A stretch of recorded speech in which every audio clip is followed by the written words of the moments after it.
ไปตรงไม่ได้ไม่ลิง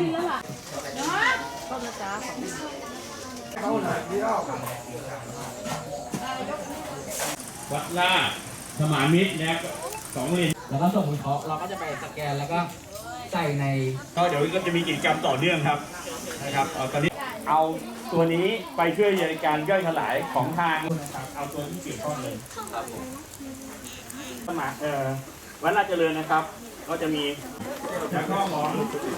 เอาน้อยครับขออนุญาตครับเสียเศษอาหารในครัวเรือนแล้วก็ยุงรำคาญนะครับ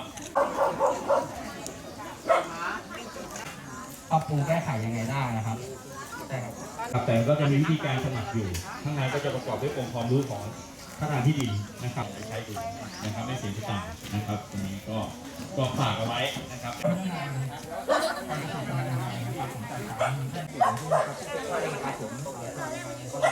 ของการปลูกต้นไม้นะครับผมเพื่อเพิ่มพื้นที่สีเขียวและลดก๊าซเรือนกระจกนะครับแล้วก็เป็นการสานต่อนะครับโครงการธนาคารต้นไม้นะครับผมปลูกป่า3 อย่างประโยชน์4 อย่างอนุรักษ์ป่าไม้เอาไว้นะครับก็ชวนเด็กๆนะครับในชุมชนนะครับมาปลูกป่านะครับมายิงหนังสติ๊กนะครับนะครับแล้วก็ความร่วมมือของทุกส่วนงานนะครับทำให้นักวิจัยสร้างขึ้นมาได้นะครับแล้วก็มีการรวมกลุ่มกันนะครับท่านปัญญาคมศักดิ์หรือว่าให้ปฏิบัติการสำนักงานปศุสัตว์พื้นที่หางแดงครับผมท่านอยู่นะฮะขอตัวปรบมือให้ท่านด้วยครับผมขอโทษนะครับผมท่านการสาขาวิหารแดงครับเราดำเนินกิจกรรมเราเป็นธนาคารของรัฐนะครับสังกัดกระทรวงการคลังครับก็จะไปใช้ในระบบของเฒ่าแก่ในทุนนะครับเนาะก็ภาคเกษตรเนี่ยก็มีความเสี่ยงต้นเมื่อปี2509เนี่ยมาดูแลในกลุ่มเกษตรกรที่เป็นหลักแต่การดูแลเนี่ยไม่มีอะไรเลยนะครับจะโล่งๆนะครับมาทำฝายมาปลูกป่ามาสนับสนุนนะครับมาดูแลนะครับมาเอื้อแม้กระทั่งอะไรล่ะเงินทุนแล้วก็ยังมาติดตามนะครับยังมาช่วยขายต้นไหนน้ำเป็นหลักนะครับก็โครงการแรกนะครับโครงการปลูกป่าเพิ่มพื้นที่สีเขียวเพื่อลดก๊าซเรือนกระจกนะครับโครงการที่2โครงการอบรมหมอดินอาสา 4.0 ปีงบประมาณ 2565 บัดนี้ได้เวลาสมควรแล้วผมขอเปิดการอบรมโครงการดังกล่าวทั้ง2โครงการณบัดนี้ครับ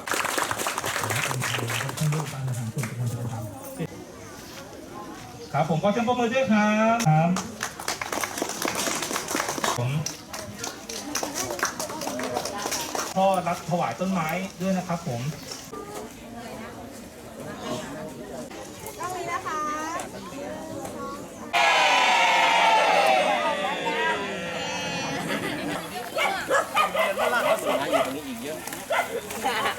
ถ่ายได้สิครับ30 หลุมเข้าได้เลยป่ะ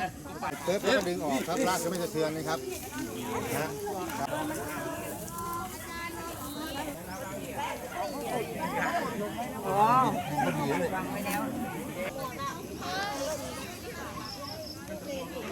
ครับหนึ่ง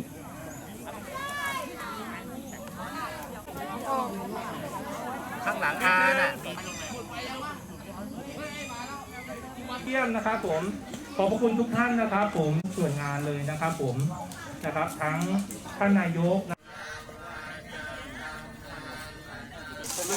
เดี๋ยวของเราไว้ที่หลังเราเทียนตรงไว้หน่อยเวลาเขาทำบุญกันก็เทียนเดี๋ยวไปปล่อยปลากันไปได้แล้วนะ1 2 3ไปได้แล้วขอเชิญครับเชิญครับเอามาเลยเน้นลงมาดีๆจายาตุจายามามาเล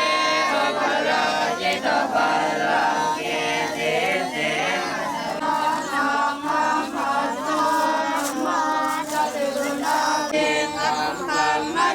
ครับนี่ธน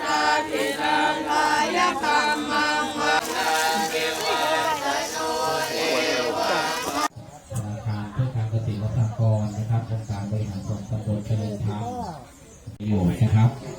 ให้กับหมู่บ้านให้กับชุมชนนะครับแล้วก็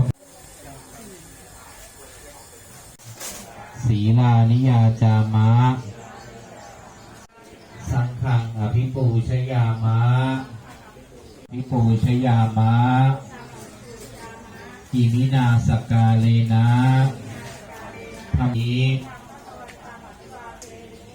สวากขาสังฆังนามา โมตัสสะภะคะวะโตอะระหะโตสัมมาสัมพุทธัสสะ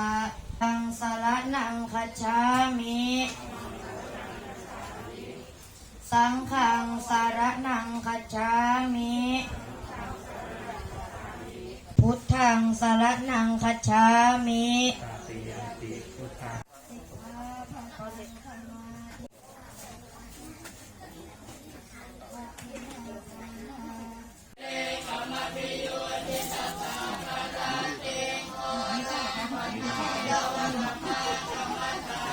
ภะคะวะโตอะระหะโตสัมมาสัมพุทธัสสะนะโมตัสสะอิมานิมะยังพันเตสัพปริวารานิ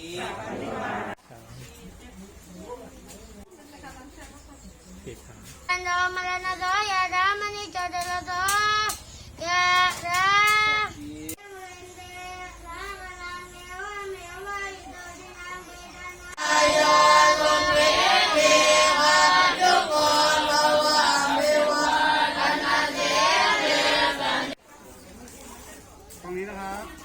โครงการนี้ก็มีจุดกำเนิดนะครับหรือว่าจุดเริ่มต้นนะครับจากการที่ภาคเกษตรกรนะครับมีประสบปัญหาในเรื่องเกี่ยวกับฝนแรงน้ำท่วมนะครับหน้าน้ำมากหลักนะก็พอถึงช่วงหนึ่งพอฝนทิ้งช่วงไปแล้วก็น้ำหายไปนะครับภาคเกษตรกรเราก็เกิดปัญหานะครับในเรื่องฝนแรงนะครับทีนี้ทางธกส.เองก็มีหลักนะครับน้อมนำหลักปรัชญาเศรษฐกิจพอเพียงของพ่อหลวงร.9 เรามานะครับในเรื่องของการที่จะว่าน้ำคือชีวิตนะครับเมื่อน้ำคือชีวิตเนี่ยเราสังเกตว่าถ้ามีที่ไหนมีแหล่งน้ำที่นั่นก็จะมีสิ่งมีชีวิตนะครับไม่ว่าจะเป็นพืชหรือสัตว์นะครับเราก็เลยมาคิดว่าจะทำอย่างไรนะครับจะช่วยแก้ปัญหาให้กับในชุมชนเขาน้อยตรงนี้นะครับนะก็มีการพูดคุยในเรื่องปัญหานี้ก็หาในเรื่องของการที่จะมาใช้แหล่งน้ำนะครับในพัฒนาให้อยู่ได้นานขึ้นนะครับนะก็เลยเกิดการเป็นจุดประกายนะครับในการทำเรื่องฝายชะลอน้ำนะครับตัวแรกนะครับเนาะซึ่งฝายชะลอน้ำตัวนี้นะครับในเบื้องต้นนะครับเราก็ได้รับความร่วมมือนะครับจากชาวบ้านนะครับในชุมชนเขาน้อยจอมสวรรค์นี้นะครับขณะเดียวกันนะครับเราก็ได้รับความสนับสนุนจากทางอบต.เจริญธรรมนะครับตลอดจนเครือข่ายภาคเอกชนของอิตาเลียนไทยนะครับเข้ามาสนับสนุนนะครับในเรื่องของปูนนะครับในการทำฝายชะลอน้ำซึ่งจุดเริ่มต้นจากฝายตัวแรกนะครับเนาะก็มีในปีต่อไปก็เป็นฝายตัวที่2ตัวที่3ซึ่งปัจจุบันนี้นะครับมีฝายทั้งหมดอยู่ทั้งหมด5ฝายแล้วนะครับในพื้นที่ชุมชนเขาน้อยตรงนี้นะครับซึ่งในปัจจุบันนี้ก็ช่วยแก้ปัญหาให้กับชาวบ้านนะหรือว่าประชาชนในแถบนี้ได้เป็นอย่างดีนะครับเนื่องจากว่าตอนนี้ชุมชนนี้มีน้ำใช้ตลอดปีแล้วนะครับไม่มีต้องกังวลนะครับหลังจากเรามีน้ำแล้วนะครับตอนนี้เราก็ต่อยอดนะครับในเรื่องของการปลูกป่านะครับป่า3อย่างประโยชน์4อย่างนะครับเนาะก็จะมีทั้งในพืชระดับใต้ดินเลี่ยดินแล้วก็เหนือดินนะครับซึ่งชาวบ้านก็ได้ใช้ประโยชน์นะซึ่งที่ผ่านมานี้นะครับ2 ปีที่ผ่านมาเนี่ยก็จะชัดเจนเลยว่าประโยชน์นี้ชุมชนได้รับอย่างแท้จริงนะครับเนื่องจากว่าในส่วนของภัยโควิดนะครับถึงคนอื่นๆจะรับผลกระทบแต่ชุมชนตรงนี้เขาจะไม่ได้รับผลกระทบเลยในเรื่องของอาหารการกินนะครับเนาะแล้วก็ในน้ำมีปลานะครับในนามีข้าวนะครับตรงนี้ใช้ประโยชน์จากตลอดลำน้ำนี้นะครับนะซึ่งชุมชนนี้ก็จะมีการพัฒนาต่อยอดออกไปอีกนะครับนะในเรื่องของการที่จะมีประมงนะครับปศุสัตว์เข้ามาช่วยนะครับสนับสนุนตอนนี้ก็จะเห็นว่าเขามีการเลี้ยงแพะนะครับเนาะเป็นการเกษตรที่หลากหลายนะครับไม่ใช่เป็นเกษตรเชิงเดียวนะครับเนาะขณะเดียวกันเนาะตลอดระยะเวลาที่ผ่านมาชาวบ้านก็จะมีปัญหาเรื่องเกี่ยวกับหนี้กับสินนะครับก็สืบทอดต่อยอดจากโครงการนี้ของธกส.ก็ดำเนินการแก้หนี้แก้จนนะครับการแก้หนี้แก้จนคือให้เกษตรกรกลับมานะครับอยู่กับพื้นที่พัฒนาพื้นที่ของตัวเองนะครับสร้างชุมชนให้เข้มแข็งยั่งยืนนะครับตามหลักของพ่อหลวงเลยครับปรัชญาเศรษฐกิจพอเพียงซึ่งทางธกส.เองก็พยายามที่จะน้อมนำหลักตรงนี้มาใช้กับสนับสนุนให้กับทางชุมชนนะครับซึ่งเราจะเห็นว่านะครับเนาะการปลูกป่าหรือว่าการสร้างฝายอะไรเนี่ยมันต้องมีการพัฒนา ต่อเนื่องนะครับเราจะเห็นว่าวันนี้มีกิจกรรมที่รับความร่วมมือจากเด็กนักเรียนนะครับถึง3โรงเรียนนะครับที่อยู่ในพื้นที่เขาน้อยจอมสวรรค์นี้นะครับเนาะซึ่งตรงนี้ก็คือที่เราจะเห็นภาพของเด็กเข้ามาเนี่ยก็เป็นเรื่องของการเริ่มปลูกฝังนะครับให้กับเด็กๆเนี่ยนะครับนะได้ตระหนักนะครับแล้วก็นำไปต่อยอดนะสืบทอดสารต่อเจตนารมณ์ตรงนี้นะตลอดไปนะครับจะได้ไม่จบไปที่ยุคของเรานี้นะครับเนาะก็เป็นเรื่องของความมั่นคงยั่งยืนของชุมชนตรงนี้นะครับครับก็ในนามของอบต.เจริญธรรมนะครับผมก็มีความคิดเห็นนะครับว่าในพื้นที่ของเราเนี่ยนะครับถ้าหากเราทำฝายนะครับพื้นที่เราอยู่ที่สูงเวลาหน้าน้ำก็จะไหลลงพื้นที่ล่างไม่มีประโยชน์นะครับไหลทิ้งไปเลยนะครับก็เขาเริ่มแรกเนี่ยเห็นเกษตรกรบางท่านเนี่ยอยากจะทำอาชีพการเกษตรแต่ว่าขาดแหล่งน้ำที่มีความยั่งยืนก็เลยคิดว่าควรจะทำฝายก่อนนะครับเพื่อที่จะมีแหล่งน้ำไว้ใช้ในหน้าแล้งนะครับเพื่อมีความต่อเนื่องในอาชีพการเกษตรนะครับเราก็ได้ร่วมมือกับทางบริษัทอิตาเลียนไทยนะครับแล้วก็ชาวบ้านในพื้นที่นะครับโดยมีงบประมาณเพียงเล็กน้อยนะครับจากส่วนหนึ่งของทางธกส.ที่นำมาให้นะครับแล้วก็ได้ทำฝายเพื่อกักเก็บน้ำขึ้นนะครับซึ่งฝายตัวนี้ใช้งบประมาณสร้างจริงๆเนี่ยเกือบ 200,000 บาทนะครับแต่เงินสดจริงๆที่มาช่วยนั้นเพียงแค่ 4-50,000 บาทแต่ว่าที่เหลือนั้นก็เป็นส่วนร่วมของทางอบต.บ้างทางชาวบ้านบ้างแล้วก็ทางเอกชนมาช่วยกันทำฝายเสร็จนะครับแล้วก็หลังจากนั้นเนี่ยชาวบ้านก็ได้รับประโยชน์นะครับแหล่งน้ำแหล่งนี้ก็เป็นได้ทั้งแหล่งที่ใช้ปลูกพืชนะครับในหน้าแล้งได้นะครับเป็นที่เลี้ยงปลานะครับแล้วก็ยังมีพืชผักในน้ำเช่นสายบัวนะครับเช่นผักบุ้งนะครับที่เป็นพืชที่สามารถนำมาประกอบอาหารเพื่อลดต้นทุนของชาวบ้านในบริเวณนี้ได้นะครับแล้วก็ชาวบ้านส่วนรวมนะครับก็จะใช้ตรงนี้เป็นแหล่งอาหารแหล่งหนึ่งนะแหล่งใหม่ที่เกิดขึ้นมานะครับก็ถือว่ามาจากจุดเริ่มต้นนะครับแล้วหลังจากนั้นชาวบ้านที่อยู่บริเวณดังกล่าวนะครับก็จะมีการต่อยอดโดยการปลูกพืชผักแล้วก็รวมกลุ่มนะครับเป็นกลุ่มเกษตรกรนะครับรวมกันปลูกพืชนะครับแล้วก็ตั้งกลุ่มแล้วก็รวมกันขายนะครับมีพ่อค้าคนกลางนะครับมารับซื้อถึงพื้นที่นะครับเพราะว่าสามารถปลูกได้อย่างต่อเนื่องนะครับถ้าไม่มีแหล่งน้ำเราก็ไม่สามารถปลูกได้อย่างต่อเนื่องนะครับจะมีขาดตอนในช่วงหน้าแล้งนะครับอันนี้เป็นผลดีครับที่เราได้ทำฝ่ายตัวนี้ขึ้นนะครับแล้วก็ยังได้ประสานงานกับหน่วยงานอื่นๆนะครับไม่ว่าจะเป็นทางปศุสัตว์นะครับทางกรมพัฒนาที่ดินนะครับแล้วก็ทางธกส.นะครับ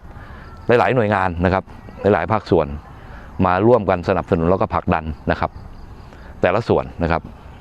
ทางพื้นที่นี้มีชาวบ้านกี่หลังคาเรือนครับที่ว่าทำก็พื้นที่อยู่นี่ประมาณ100 กว่าหลังคาเรือนนะครับที่ใช้ประโยชน์กันก็ประมาณ 50% นะครับได้รับประโยชน์นะครับไม่ทางตรงก็ทางอ้อมนะครับได้รับประโยชน์เป็นไงชาวบ้านเสียงชาวบ้านเขาตอบได้ผลกระทบมาหานายกบ้างไงบ้างครับก็ส่วนหนึ่งได้ประโยชน์โดยตรงก็คือมีอาชีพที่เขาต้องการที่จะทำปลูกผักนะครับทำอาชีพเกษตรอย่างต่อเนื่องนะครับก็ได้รับประโยชน์โดยตรงนะส่วนหนึ่งก็บางคนไม่ได้ทำโดยตรงก็มาใช้แรงงานมาช่วยนะปลูกผักมาช่วยเอาไปขายแล้วก็บางทีก็มีเก็บไปฝากกันกินบ้างนะครับ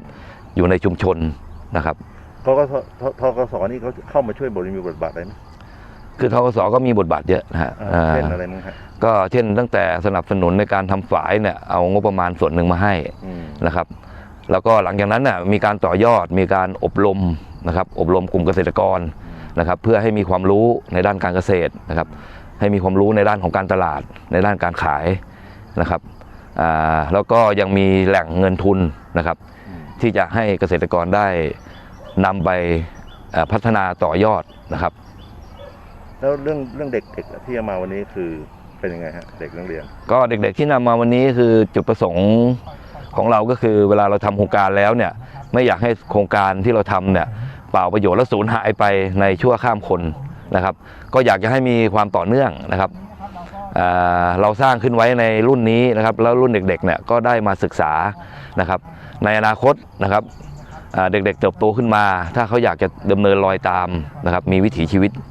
เขาก็จะได้เรียนรู้จากช่วงนี้นะครับที่เราได้มอบให้เขานะครับก็จะมีความยั่งยืนมากขึ้นนะครับ